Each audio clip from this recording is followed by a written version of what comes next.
Hello humans, peoples, and others, and welcome back to my inn. As you can tell by the background, today we're doing the lore video and all that. I'll save most of that for the outro.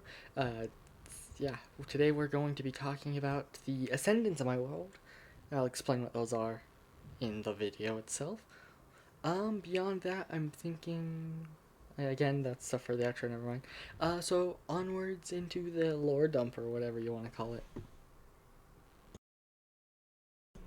Okay, so you may be asking yourself, what is an Ascendant? That's a great question.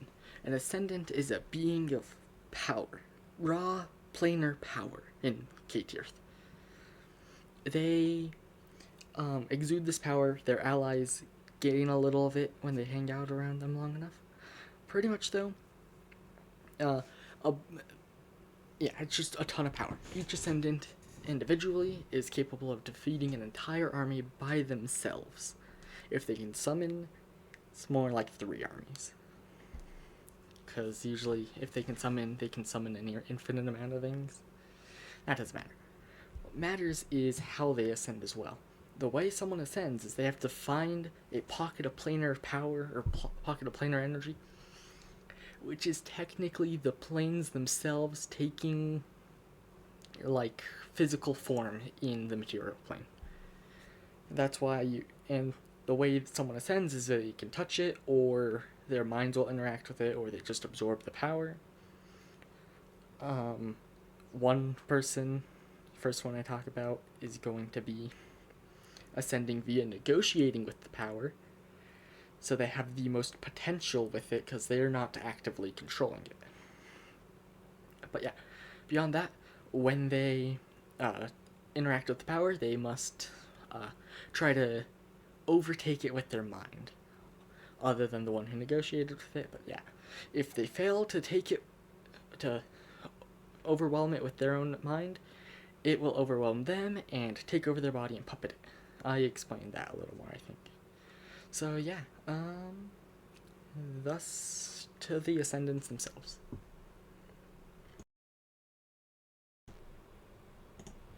Alright, so here we are. You'll notice a ton of these names are going to be familiar with the last video, because a ton of these people do become important figures for various reasons of their own. So let us begin with the one who shares the inn with me, Elistara, the Blade of Freedom, or she also goes by Malachek, like me. So she, Blade of Freedom, Ascendant, connected to the plane known as Illustra. She is considered to be the living embodiment of freedom, like the concept, as well. Chaotic good. She's an elf. She was born an elf. She's an orphan. Ended up ascending after her friends got killed during an adventure, and joined the rebellion to fight against Dark Prince Zadicus, the Ascendant of the Hells. We'll get onto him later. Beyond that, she ascended to the New Ascension. She was the one who started the New Ascension. And other than that, I don't know if there's anything else significant that I need to talk about with her. For now. She'll have her own, like, stories and stuff in another set of series I might do. But, so the next Ascendant, we'll start with the first one. The one who started it all. The Divine King. He doesn't have an actual name yet, because I've been too lazy to make it. He's the king of the Kingdom of Eloria, which is about here. And so, he's the Ascendant of Heaven, which should be obvious by the name Divine King. Beyond that, he is the second most powerful non-god in this world, in the whole world of Kaytirth. He can summon angels that, the mere, just by, like, waving a hand, he can summon a legion of angels. He usually takes his armies, the armies of Eloria, down south to the land to a land conquered by the devils and invades hell, or the hells. Now beyond that, he's just kind of a really cool king. Then next we'll continue with royalty, the nationless king. His area is very obvious because it's the red dot. He ascended like a year after the divine king. And his ascension, he's the ascendant of the plane of ice.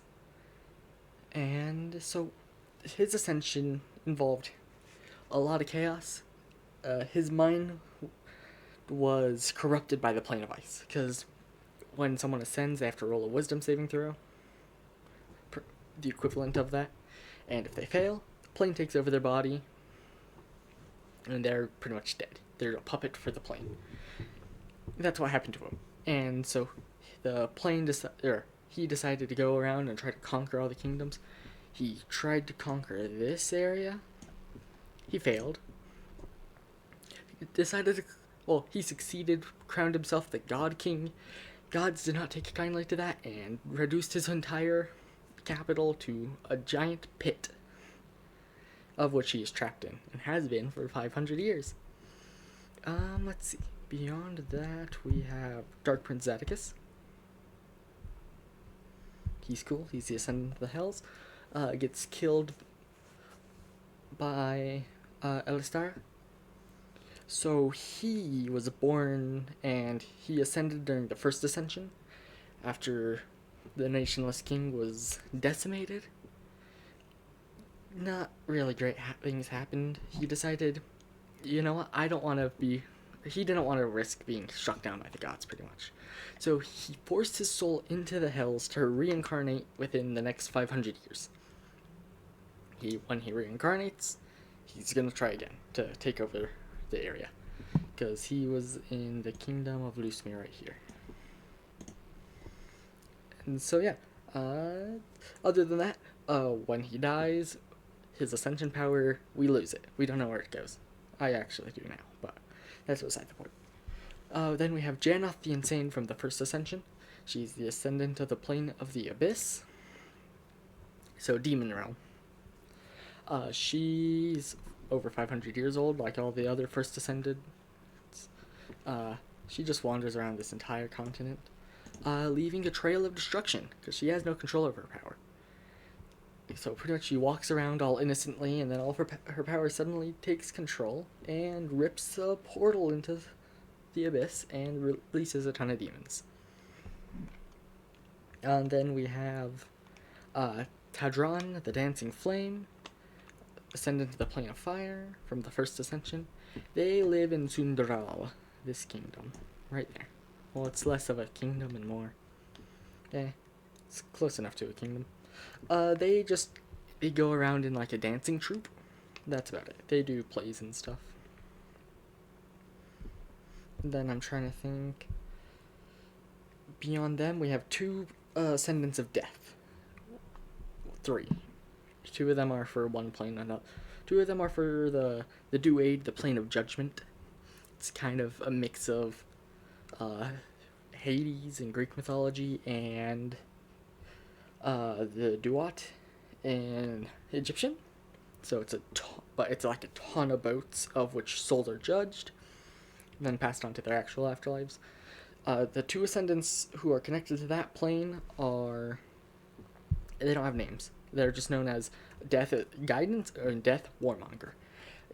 They were twins. They ascended at the exact same time, and thus split in where they are. Death the Warmonger roams around that entire area with an army of the undead. They look like the classic Grim Reaper type, just slaughtering everyone they see. Guidance appears before anyone. They're like a youngish woman. They go around, appear before anyone who is very close to dying, and they guide their soul to the afterlife. They take the role of the Grim Reaper. And then other Death, he doesn't have a name.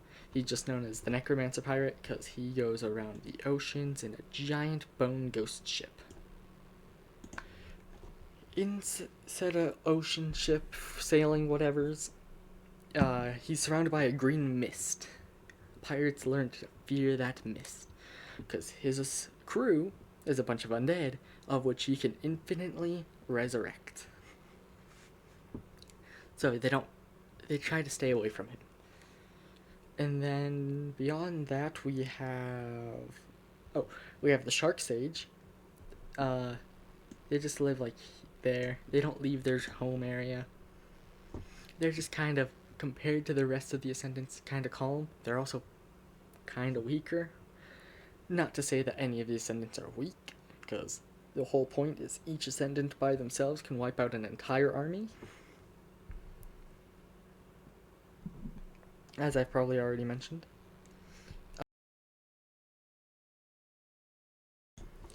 So I checked my list.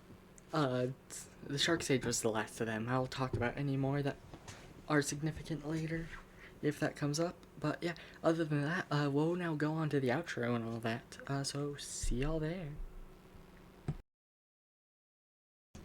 Okay, so this one is just way longer than I thought it would be, but like, subscribe if you want.